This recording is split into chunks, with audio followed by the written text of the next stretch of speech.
The Book of the Damned, by Charles Hoyfort, Chapter 11I.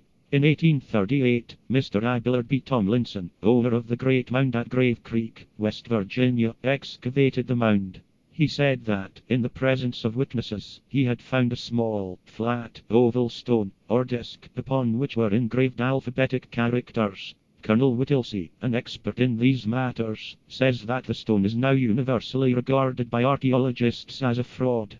That, in his opinion, Mr. Tomlinson had been imposed upon. Avebury, Prehistoric Times, page 271. I mention it because it has been the subject of much discussion, but it is now generally admitted to be a fraud. It is inscribed with Hebrew characters, but the forger has copied the modern instead of the ancient forms of the letters. As I have said, we're as irritable here under the oppressions of the anthropologists as ever were the slaves in the South toward superiorities from poor white trash. When we finally reverse our relative positions, we shall give lowest place to the anthropologists.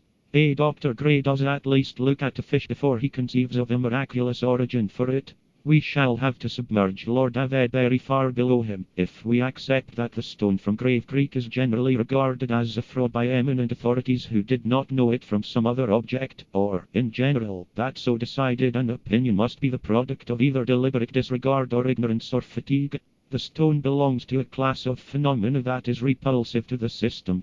It will not assimilate with the system.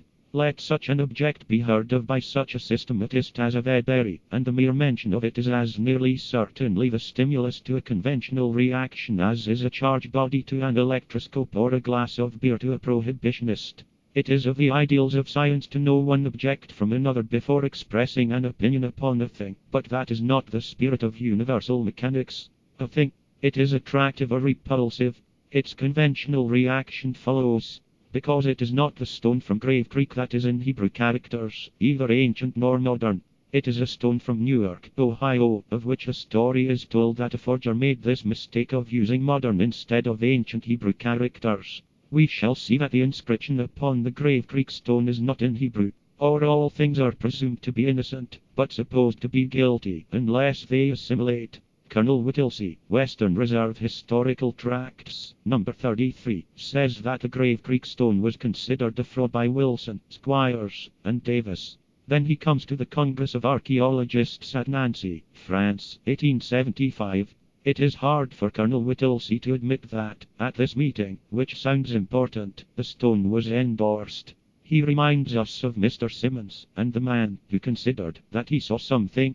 Colonel Whittlesey's somewhat tortured expression is that the finder of the stone so imposed his views upon the Congress that it pronounced the stone genuine.